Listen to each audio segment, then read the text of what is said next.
Green Spaces in Urban Areas, a film by Kimberly Eggers. So what exactly is a green space? The EPA defines a green space as any land that is partially or completely covered with grass, trees, shrubs, or other vegetation. These are often places like public parks, community gardens, and cemeteries. Green spaces are able to benefit land, human health, and economics. Water quality can be protected through the implementation of green spaces because proper landscaping can absorb excess nutrients before they are able to enter the water supply. This keeps pollutants out of the waterways and can keep septic systems from overloading. Vegetation can remove pollutants from the air. A single tree has the ability to remove up to 26 pounds of carbon dioxide from the air every single year. This is equal to the levels of carbon dioxide a car emits after driving for 11,000 miles. Trees and other vegetation naturally remove pollutants, so every time a tree is planted in an urban area, that much more pollutants are being filtered out. Trees have the ability to influence ground temperature. By being able to modify temperature, less fossil fuels are needed for heating and air conditioning. A healthy lawn will absorb rainfall and runoff from storms.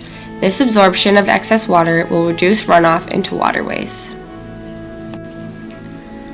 Vegetation that upsets continuous asphalt reduces heat buildup and runoff, and also enhances the rate at which the asphalt will cool down at night.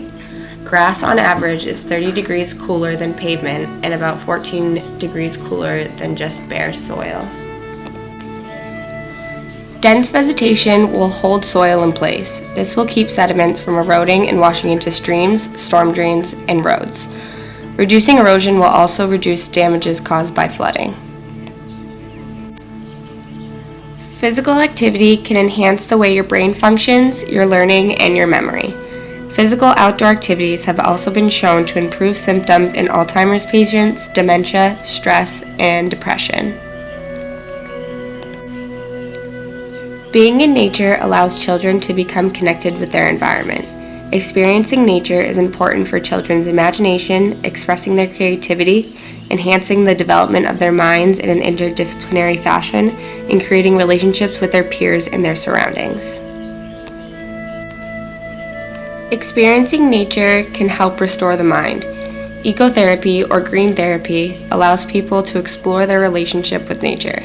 By creating green spaces in urban areas, people can learn to gain an understanding that humans are a part of the natural world and they are not separated from their environment. Environments that are calming and inspiring encourage learning and alertness. Children with ADD have shown to have had reduced symptoms when given time outside. This can decrease the child's need for medication and other behavioral treatments. Ecotourism is one of the fastest growing industries in the United States and worldwide. Ecotourism allows society, nature, and the built environment to come together and coexist. About 2.5 billion ecotourists travel each year, grossing approximately $600 billion globally. The Economics of Ecosystems and Biodiversity study done in 2010 explained that the value of ecosystem services that green spaces in urban areas provide, when monetized, is often larger than the value of the land would be if it were to be developed. While green spaces can be extremely beneficial in an urban area, with such a broad range of uses and large numbers of people utilizing these spaces, many challenges can arise. The severity of these challenges all depend on the way these spaces are maintained and managed. For example, pesticides that are used to maintain landscaping can run off into waterways and soak into soil if not managed properly. Excessive pesticide runoff can contaminate freshwater sources and affect soil fertility. While green spaces often create new habitat for animals, sometimes, when mismanaged, the developmental processes that go into creating green spaces can affect the habitat of species that were already present in that area. If a new green space is successful, it will experience an influx of new visitors. When people come, so does the trash, and not everyone respects the carry-in, carry-out rules. If the space is not designed with sufficient trash and recycling bins, litter can easily accumulate, which will then pollute the area. Central Park is located in the middle of Manhattan Island in New York City. Central Park sprawls across 843 acres and covers about 3.5 square miles. This makes it the largest urban park in America. Central Park is home to nearly 25,000 trees, 7 bodies of water, 136 acres of woodland. The park also is home to 250 acres of lawn, 58 miles of walking paths, and 36 bridges and arches. About 37.5 million people visit Central Park every single year, making it the most visited park in the United States. Central Park has a rich history and inviting atmosphere, offers activities with endless opportunities, promotes the true culture of New York City, and allows people to escape the city for some relaxation in nature. The Boston Commons is the oldest city park in the United States. The Boston Commons was purchased in 1634 for £30 and set aside as public land in 1640, giving it a strong and rich history.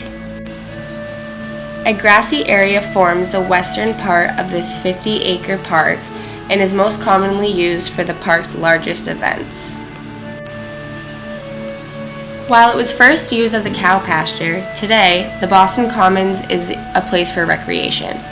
Like Central Park, people come to the Commons to escape the craziness of the city.